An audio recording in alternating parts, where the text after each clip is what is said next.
Welcome to Bite-Sized Food Trivia.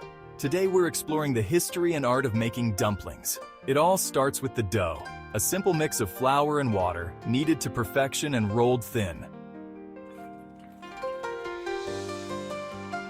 Did you know dumplings were invented over 1,800 years ago?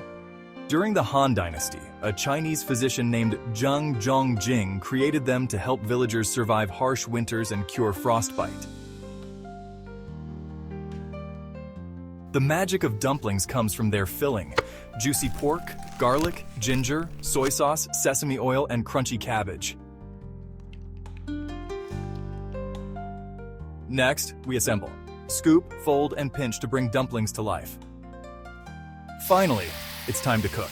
Steamed, fried, or boiled dumplings are always a treat.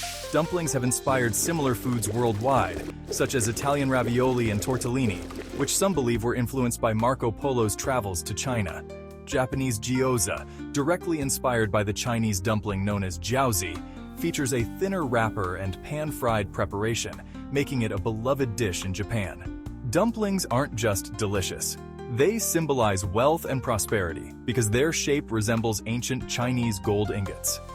If you're craving world-class dumplings, visit Din Tai Fung, a restaurant that started in Taiwan and became famous worldwide. Here are some food for thought. First question: who invented dumplings? Remember, the answer was mentioned earlier. Second question: how long ago were dumplings invented? Think back to what we learned. And finally, what are dumplings symbolic of? Can you recall the meaning we talked about? That's today's tasty trivia. Keep your belly full and your mind curious. See you next time on Bite-Sized Food Trivia. Subscribe now for delicious food trivia, one bite at a time.